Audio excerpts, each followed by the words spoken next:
আমরা এখন গাড়ি করে উত্তরকাশীর দিকে রওনা হচ্ছি। এটা আমাদের গাড়ি, আমরা এখন গঙ্গোত্রীর দিকে যাচ্ছি, উত্তরকাশী যাচ্ছি।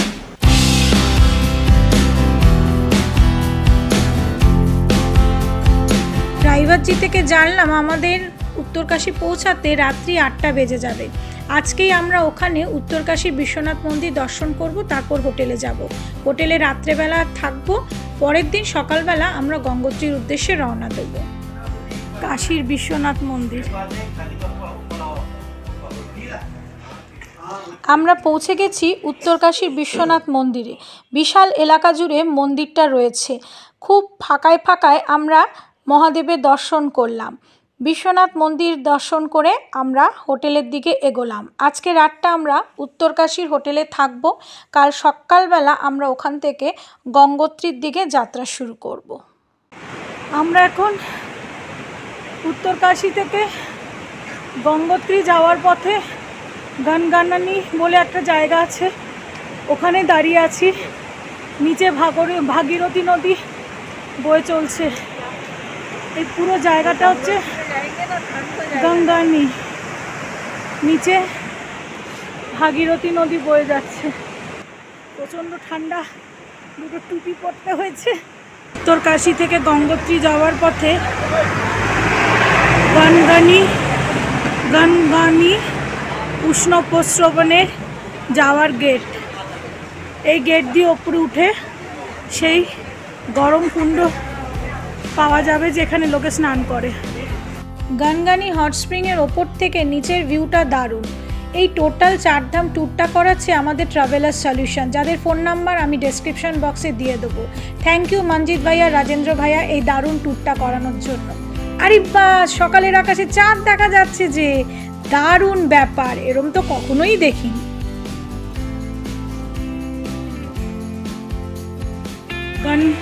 গনগানিতে উষ্ণ প্রস্রবণ, গরম জলের কুণ্ড, এখান থেকেই সবাই স্নান করে গঙ্গোত্রীতে যায় দর্শনের জন্য।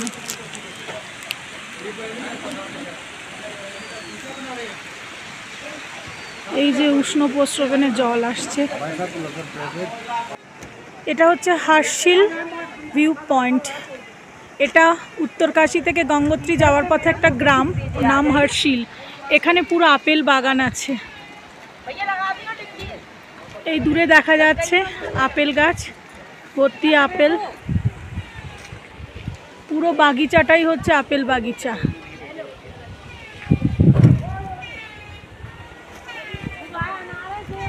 সামনে আপেল বিক্রি হচ্ছে, আর ওই দূরে বরফে পিক দেখা যাচ্ছে, এদিকে এবং এদিকে।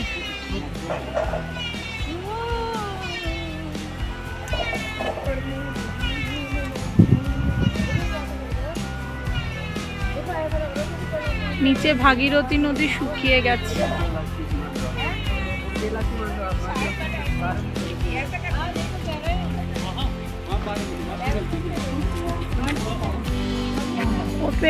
উপরে আপেলের বাগানে এখনো কিছু গাছে আপেল রয়েছে।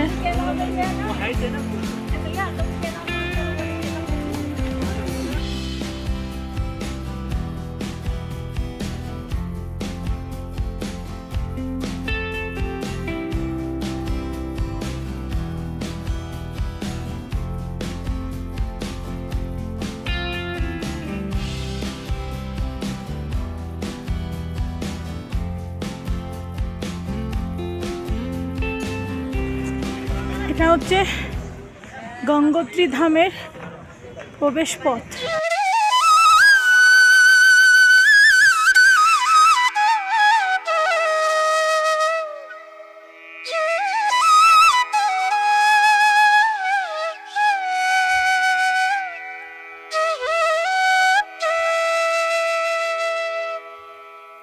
গঙ্গোত্রী ধাম এখান থেকে শুরু হচ্ছে। আমার চলতে চলতে কথা বলবো।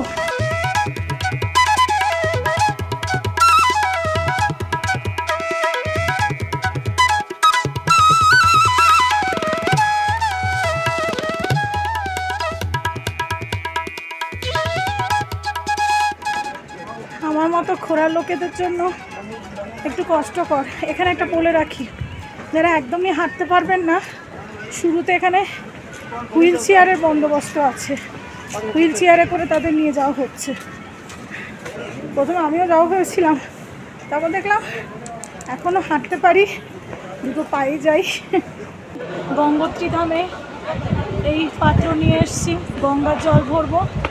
পিছনে গঙ্গা নদী বয়ে যাচ্ছে, তারপর পুজো দিতে যাবো।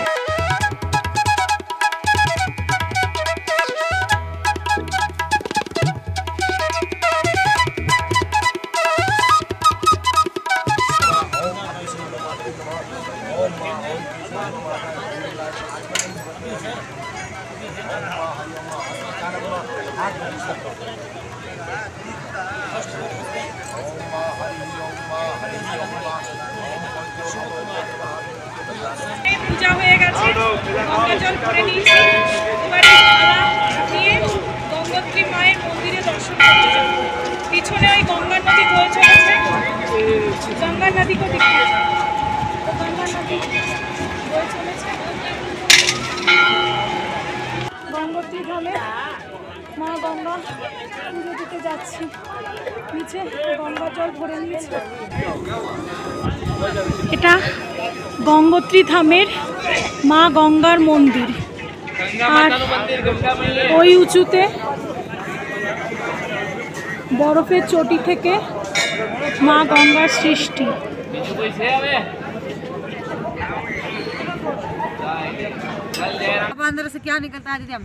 এটা হরিণের মৃগনাভি বিক্রি হচ্ছে। एक मुखी रुद्राक्ष एक मुखी लेके जाओ। গঙ্গোত্রী ধামে দর্শনের পরে রাস্তায় পড়ে প্রাচীন ভৈরব মন্দির। বৈষ্ণোদেবীতে এক ভৈরব বাবার মন্দির আছে, আর এটা হচ্ছে সবচেয়ে প্রাচীন ভৈরব মন্দির। প্রাচীন ভৈরব বাবার মন্দিরটা অনেকটাই জায়গা জুড়ে তৈরি, ওখানে আমরা পুজো দিলাম।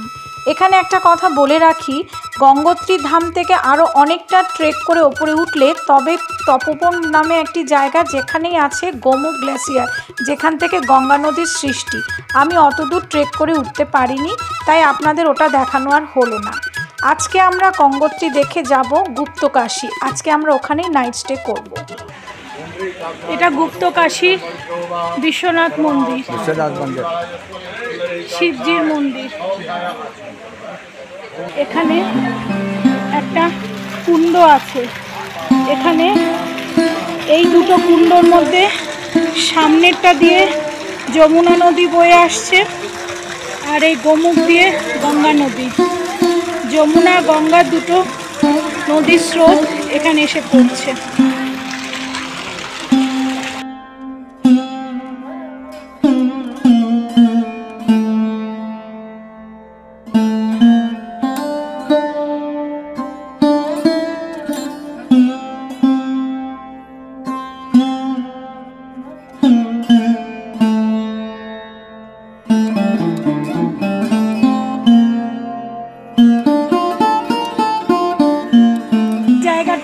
আসলে মহাভারতে পাণ্ডবরা যখন যুদ্ধ শেষে যুদ্ধে কত লোক হতাহত হয়েছিল, তার জন্য তাদের পাপ নিবারণের জন্য মহাদেবের কাছে তারা দ্বারস্থ হয়েছিলেন, বলেছিলেন হে মহাদেব আমাদের দর্শন দিন, আমাদের পাপ নিবারণ করুন। কিন্তু মহাদেব তাদের দর্শন না দেওয়ার জন্যে এই গুপ্তকাশীতে এসে নিজের রূপকে লুকায়িত করে মহিষের রূপে এখানে লুকিয়েছিলেন। তাই এই জায়গাটার নাম গুপ্তকাশী। এখানে মহাদেব গুপ্ত রূপে ছিলেন এবং উনি পাণ্ডবদের আদেশ দিয়েছিলেন তারা এখানে যেন পুজো করে তাদের পাপ নিবারণ করে হিমালয়ের দিকে প্রস্থান করেন, ওখানে মহাদেব তাদের দর্শন দেবে। সেই থেকেই এই জায়গার নাম গুপ্তকাশী এবং মহাদেবের গুপ্ত রূপ এখানে পূজিত হয়।